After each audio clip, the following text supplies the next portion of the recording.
Dans cette vidéo, je vais te montrer comment je gère la boîte de réception de plus de 150 emails, ce qui m'a permis de générer plus de 29 rendez-vous en 17 jours pour un de mes clients.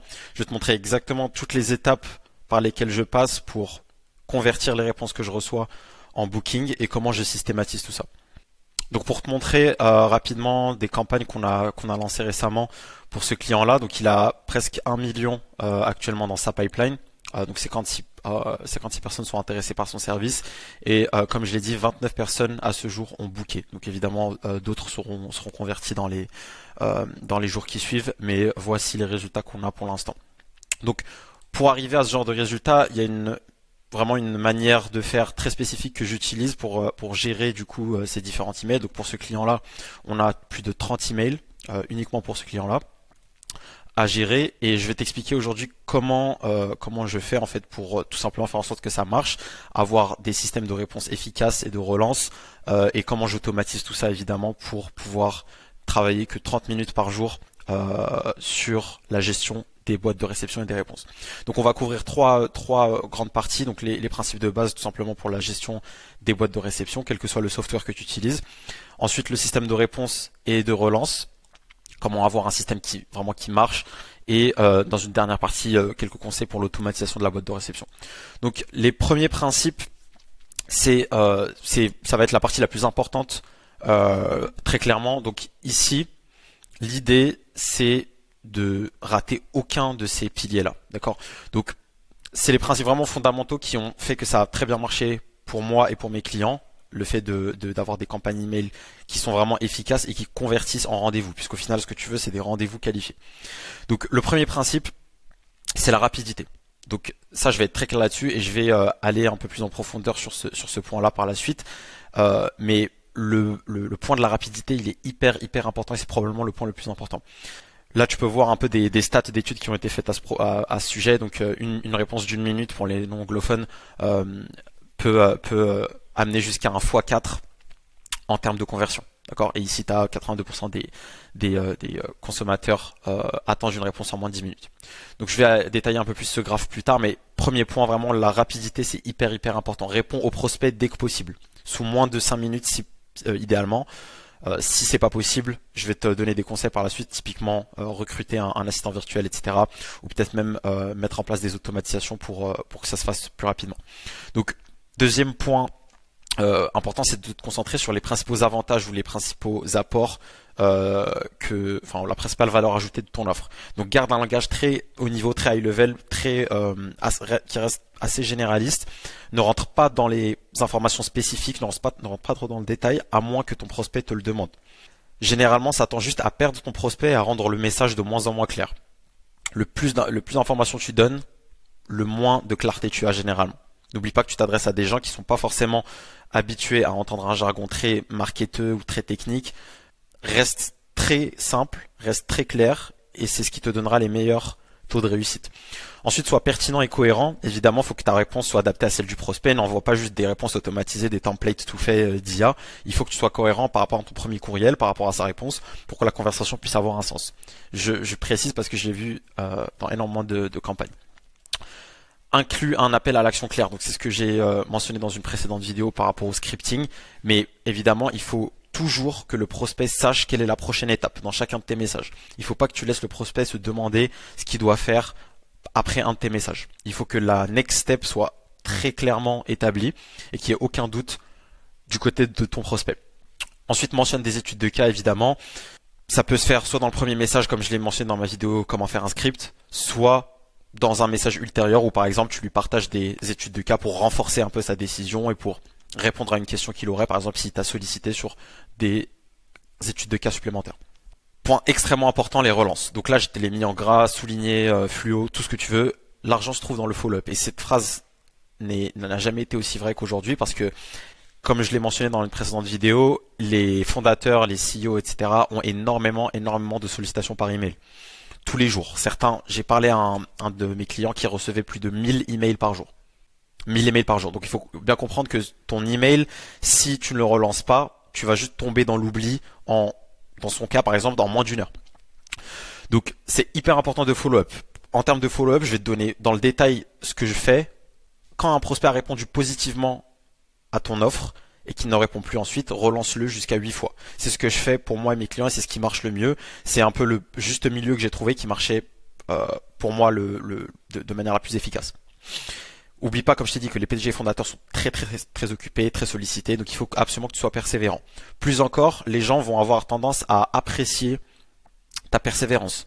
Forcément, c'est du marketing, donc tu finiras par avoir des gens qui sont un peu énervés et agressifs. C'est le jeu, d'accord? Tu dois l'accepter et continuer à t'adapter en fonction.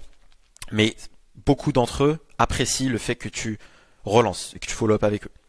Aussi, un pro tip que je te donne et qui marche très bien, c'est de prendre contact avec la personne sur LinkedIn pendant ta relance. D'accord? Donc ça montre ton engagement, ça montre que tu es allé faire l'effort de chercher son profil, etc. Et que tu es toujours dans cette approche de voilà, j'ai envie de te donner de la valeur, j'ai essayé de te joindre, ça n'a pas trop marché, j'essaie sur une autre plateforme. Très puissant, je l'ai utilisé pour moi et mes clients, ça marche extrêmement bien. Dernière étape, faciliter les réservations. Une grosse erreur que beaucoup de personnes font quand ils ont une réponse positive, c'est qu'ils envoient le calendrier. Idéalement, tu as envie de proposer plusieurs timings qui t'arrangent et qui sont dispo sur ton calendrier pour donner le moins d'efforts, pour que le prospect ait le moins d'efforts à faire pour réserver ton rendez-vous. C'est extrêmement puissant et ça peut littéralement doubler ton taux de réservation, de rendez-vous, d'appel de vente, juste parce qu'en fait, tu lui auras facilité la vie.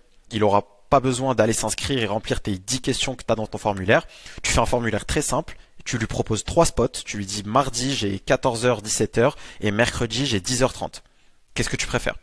Forcément, il y en aura un des 3 qui marche. Si ça marche pas, tu peux lui en proposer un autre.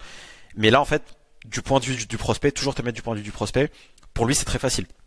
Tu lui donnes 3 spots, il réfléchit, il regarde son calendrier, il te répond. La seule réponse qu'il a donnée, c'est le spot. Toi, tu as déjà son email parce que tu viens de lui envoyer un email. Tu le bookes, tout est fini. D'accord? Alors que l'autre option, c'est de lui envoyer le calendrier, d'attendre qu'il le lise, il va voir les 10 questionnaires, il va se dire, oh, j'ai du travail à faire, je ferai ça plus tard. Il oublie évidemment, tu dois le relancer, il se redit la même chose, je vais faire ça plus tard, et en fait, tu finis par galérer et ne jamais le convertir. Très important, donc facilite-lui la réservation, donne-lui de l'espace et donne-lui des timings directement pour les inscrire manuellement de ton côté sur le calendrier. Donc maintenant, je vais te parler un peu du système de manière générale, donc assez haut niveau. Encore une fois, on va pas rentrer dans tous les détails parce que ça peut être très long. Je vais te montrer, si tu veux, le système de réponse à 8 chiffres qui a permis d'organiser plus de 1000 réunions, que ce soit pour moi ou pour mes clients, dans différents secteurs d'activité. Donc, je vais te donner une vision d'ensemble avec ce chart ici. Donc, globalement, ce qu'on veut ici, c'est quand on a une réponse positive, on va utiliser typiquement des modèles de réponse que je pourrais te partager par la suite. Donc en fait, ces modèles de réponse, en fait, ça va être des templates, si tu veux, que tu vas avoir de préparer pour ta niche spécifique et pour ton offre. Ok? Quand les personnes répondent positivement, à ton pitch ou à ton call d'email, tu vas typiquement leur pitcher ton offre, d'accord? Donc ça va être un mini pitch, ce que j'appelle un mini pitch, où tu leur dis voilà, j'aide les plombiers à générer plus de 30 leads qualifiés en utilisant le système blablabla que j'ai conçu en moins de temps de temps. D'accord? Tu vas enchaîner avec une question typiquement pour qualifier le prospect ou alors avec un call to action direct pour essayer de le booker. Ok? Mais l'idée c'est d'avoir un template très propre que tu envoies systématiquement, d'accord, avec ton mini pitch. Comme ça, tu vas pouvoir traquer les résultats et voir comment ils marchent. Ok? Il faut pas changer de stratégie à chaque fois parce que sinon tu pourras pas traquer, tu pourras pas avoir les métriques pour savoir ce qui marche et ce qui marche pas. D'accord? Il faut avoir une méthode très scientifique de faire les choses, tester, traquer les métriques pour savoir ce qui marche et ce qui marche pas, et ensuite éliminer ou ajouter ou faire des ajustements. Donc à la suite de ça, comme je t'ai dit, il y a 2 options. Soit le prospect est réactif et book. Dans ce moment-là, rendez-vous booké, on est content. Soit il répond pas, et à ce moment-là, tu dois le relancer. Donc comme j'ai dit, 8 relances minimum. Pour un prospect qui a montré de l'intérêt, donc qui a répondu positivement, 8 relances minimum. Si après les 8 relances, il ne répond pas, tu peux considérer que le prospect est mort et tu peux arrêter les relances. D'accord? Et éventuellement le réactiver avec une période de refroidissement, comme je l'ai mentionné dans une prochaine de mes précédentes vidéos, où tu réactives en fait tous les gens qui n'ont pas répondu ou que tu avais catégorisé comme mort, prospect mort. Tu peux le réactiver après 2, 3 ou 4 mois de non-sollicitation. Donc, le principe que tu dois comprendre ici, c'est qu'il n'y a que quelques types de réponses que tu vas rencontrer dans tes campagnes de prospection. Je t'en ai répertorier quelques-uns ici qui pour moi en fait couvrent 99% de ce que tu vas rencontrer. Donc le premier type c'est plus d'informations, donc le prospect demande plus de détails. Donc à ce moment-là tu utilises un modèle de mini pitch, ok, tu donnes un aperçu concis de ton service et ton offre et tu essaies de susciter son intérêt. Le deuxième type de réponse que tu vas recevoir c'est les recommandations. Donc la personne va te dire ah ok contact machin c'est lui qui est en charge de telle partie. Donc à ce moment-là tu fais ce qu'il te dit, tu mentionnes brièvement le contact initial et ensuite tu vas euh, faire le mini pitch du coup à la personne en question, qui est pertinente pour ton offre. Troisième réponse que tu as, c'est plus tard. Pas maintenant, rappelez-moi plus tard. Donc à ce moment-là, pas de souci, tu t'accuses bien réception de sa demande, tu lui proposes des infos supplémentaires ou tu lui demandes même éventuellement quand est-ce que ce serait plus opportun de te recontacter ou quand est-ce que tu serais prêt pour en parler. Et tu notes bien ça dans ton agenda, etc. Et tu prépares un follow-up pour ça le moment venu. Autre scénario qui est l'idéal évidemment, c'est la réservation directe. Donc tu peux le booker directement, il te dit oui je suis intéressé et je suis dispo à tel moment. Tu lui envoies le lien ou alors tu le bookes manuellement comme je te le recommande. Dernière réponse c'est non merci, non je ne suis pas intéressé. Donc à ce moment-là tu peux juste ignorer. Ou alors, si tu es débutant typiquement, tu peux demander un feedback ou un retour d'information pour avoir leur approche sur ta campagne, ce qui n'a pas marché, etc. Ça peut être très utile, d'accord. Est-ce que c'est un problème d'offre, est-ce que c'est un problème d'angle, l'approche avec laquelle tu as proposé ton offre, juste pour que tu puisses avoir un peu de feedback. C'est quelque chose que je recommande typiquement pour les débutants. Deuxième grande partie, du coup, ça va être automatiser ta boîte de réception. Donc ça, c'est vraiment pour les gens un peu plus avancés et qui commencent à avoir un peu de mal à gérer ça. Au début, honnêtement, ça va pas vraiment te poser problème. Concentre-toi vraiment sur avoir un système qui marche et qui te apporte des résultats. Ça, c'est pour les gens qui sont un peu plus avancés. Donc, en termes de software, personnellement, j'utilise Instantly et je recommande à tout le monde qui veut faire du cold emailing en masse d'utiliser Instantly. C'est un incontournable pour faire du gros volume et avoir une interface simple, que ce soit pour toi et tes clients, pour pouvoir faire tes campagnes de cold emailing et avoir toutes les données dont tu as besoin pour traquer les métriques, etc. Il y a plein de features intéressantes comme les macro-réponses, donc tu peux avoir des modèles prédéfinis de réponses, tu as des sous-séquences également que tu peux utiliser, et tu as également une fonction CRM dans Instantly qui est directement implémentée là-dedans. C'est très pratique pour pouvoir suivre tes leads, ceux que tu as contactés, ceux qui sont intéressés, ceux qui sont pas intéressés. Ils ont une IA implémentée directement qui te permet de savoir si la personne est intéressée ou pas. Donc ça détecte en fait, l'IA elle analyse le message et elle te le catégorise immédiatement. Donc c'est très très pratique pour toi pour pouvoir suivre les résultats de tes campagnes. Deuxième logiciel que je conseille vivement, c'est Close.io. Donc c'est pareil un peu un all-in-one. C'est un logiciel avec lequel tu peux envoyer des réponses types, créer des séquences de suivi et également suivre tes prospects parce qu'il y a un CRM intégré.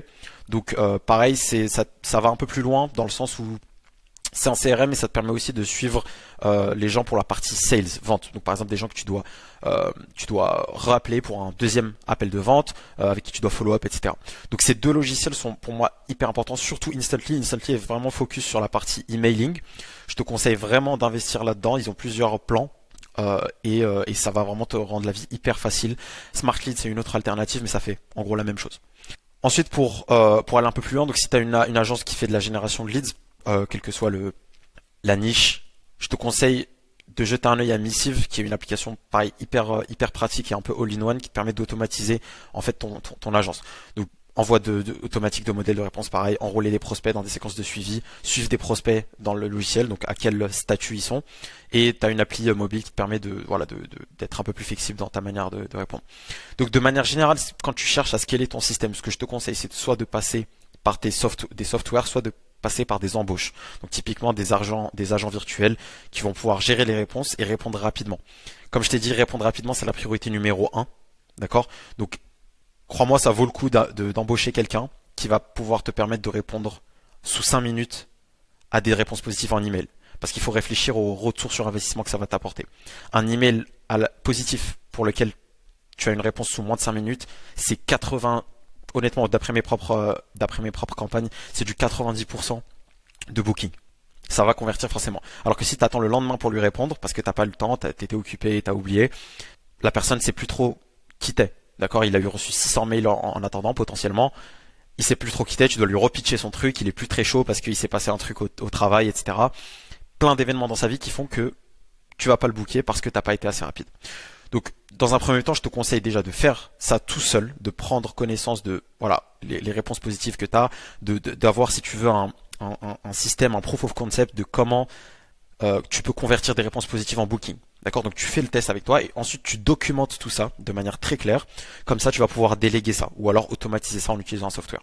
Mais au fur et à mesure que tu développes, ça va être de plus en plus difficile du coup de manager plusieurs boîtes mail. Comme je t'ai dit, moi, c'est dans les centaines que ça se compte. Donc à ce moment-là, tu as besoin de systématiser ça. Et c'est pour ça que j'ai voulu te partager un peu cette vidéo où je t'explique comment ça marche pour moi de mon côté. Donc assistant virtuel, software, et suis toutes les étapes que j'ai mentionnées ici dans ta manière de répondre. Ça va vraiment faire toute la différence en termes de conversion. Et si tu as besoin d'autres choses, n'hésite pas à me le faire savoir dans les commentaires. J'espère que cette vidéo a été utile. N'hésite pas à t'abonner, à mettre un like si tu as trouvé ça intéressant. À la prochaine.